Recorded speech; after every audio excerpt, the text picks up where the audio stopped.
പല സുഹൃത്തുക്കൾ ഇന്ന് നമ്മൾ പറയാൻ പോകുന്നത് നെടുമ്പാശ്ശേരിയിലുള്ള അബ്ദുൾ റസാഖ് എന്ന സഹോദരൻ ആവശ്യപ്പെട്ടിരുന്നു. കമലഹാസനെ കുറിച്ച് നിങ്ങളൊന്നും പറയുന്നതാണെന്നല്ലേ, നിങ്ങൾ മറ്റുള്ള നടന്മാരെ കുറിച്ചെല്ലാം പറയുന്നത് കമലഹാസൻ്റെ പഴയ കാര്യങ്ങൾ പറയാം. അപ്പോൾ അദ്ദേഹത്തിൻ്റെ അഭിപ്രായം മാനിച്ച് ഞാൻ കമലഹാസൻ്റെ പണ്ടത്തെ കാര്യങ്ങൾ പറയും. പണ്ട് മലയാളത്തിൽ അഭിനയിക്കുന്ന സമയത്തുള്ള കമലഹാസൻ്റെ പടം ഞാൻ ആദ്യമായിട്ട് കാണുന്നത് ഞാൻ നിന്നെ പ്രേമിക്കുന്നു എന്നുള്ള പടം, ബ്ലാക്ക് ആൻഡ് വൈറ്റ്. പടത്തിന് പോകുമ്പോൾ തിയേറ്ററിൽ വളരെ ആൾ കുറവ്, 10-20 ആളേ ഉള്ളൂ. പക്ഷെ അന്നത്തെ കുറച്ച് യുവാക്കൾ പിന്നെ സീറ്റിലിരുന്നിട്ട് പറയുന്നത് കേട്ട് ആൾ കുറഞ്ഞാൽ സാരില്ല, കമലഹാസൻ്റെ പടയിൽ ഒന്ന് കണ്ടു കളിയാ.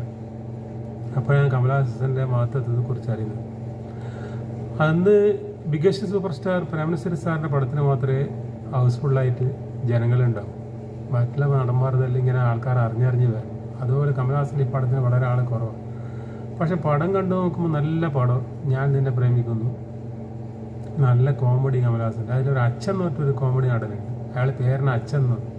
പിന്നീട് അച്ഛൻ 2-3 പടത്തിലുണ്ടായിരുന്നു, പിന്നെ അച്ഛനെ കണ്ടിട്ടില്ല.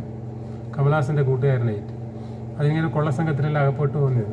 അതിലാണ് ഞാൻ ആദ്യമായിട്ട് സ്ലോ മോഷനിൽ ഫൈറ്റ് കാണുന്നത്.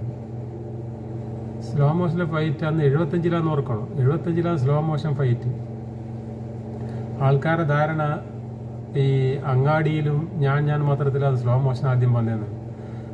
ഈ ഞാൻ നിന്നെ പ്രേമിക്കുന്നതിന് ശേഷം പിന്നെ 75-ൽ വന്ന പടമായത്. പിന്നെ 79-ൽ ജോസിൻ്റെ ഞാൻ മാത്രം എന്ന പടത്തിൽ സ്ലോ മോഷൻ പാട്ടുണ്ട്. പിന്നെ 80-ൽ അങ്ങാടി. പക്ഷെ അധികം ആൾക്കാർക്ക് അറിയില്ല, എല്ലാവരും ധാരണ അങ്ങാടിയിൽ അത് കണ്ണും വന്ന ആദ്യം സ്ലോ മോഷൻ എന്നാണ്.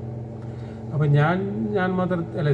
ഞാൻ നിന്നെ പ്രേമിക്കുന്നുള്ള പടത്തിൽ കമലഹാസൻ ഒരു കാളവണ്ടിയിലേക്ക് സ്ലോ മോഷനിൽ മറിഞ്ഞ് വീഴുന്നതും, പിന്നെ അവിടുന്ന് വില്ലന്മാരെ ആയിട്ട് ഫൈറ്റ് ചെയ്തിട്ട് കാളവണ്ടിയിൽ നിന്ന് വീണ്ടും തിരിച്ച് പിന്നെ തറയിലേക്ക് സ്ലോ മോഷനിൽ ചാടി വീഴുന്നത് നല്ല രസാദനം കാണരുത്. അപ്പോൾ അവിടെ നല്ല പാട്ടുണ്ട്, മനസ്സേ ആശ്വസിക്കൂ ആശ്വസിക്കൂ എന്നുള്ള പാട്ട് ഞാൻ അതിനുശേഷം കമലഹാസനെ എനിക്ക് നല്ലോണം ഇഷ്ടപ്പെട്ട്. നസീർ സാറ് കഴിഞ്ഞാൽ പിന്നെ കമലഹാസൻ്റെ പടം വന്നാലെല്ലാം ഒന്നും മിസ്സാക്കാണ്ട് കാണലില്ല. കമലഹാസൻ്റെ പിന്നീട് വന്ന പടങ്ങളെല്ലാം ഓരോന്നോരായിട്ട് കാണാൻ തുടങ്ങി. അതിനുശേഷം കണ്ട പടങ്ങളാണ് ഒന്ന് ആശീർവാദം, അതിനുശേഷം കമലഹാസൻ്റെ നല്ല അഭിനയമായിരുന്നു, സൂപ്പർ അഭിനയം. അത് ഇന്ത്യയിൽ റീമേക്ക് ചെയ്തിട്ട് മിഥുൻ ചക്രവർത്തിയാണ് കമലഹാസൻ്റെ റോളിൽ പോരാ.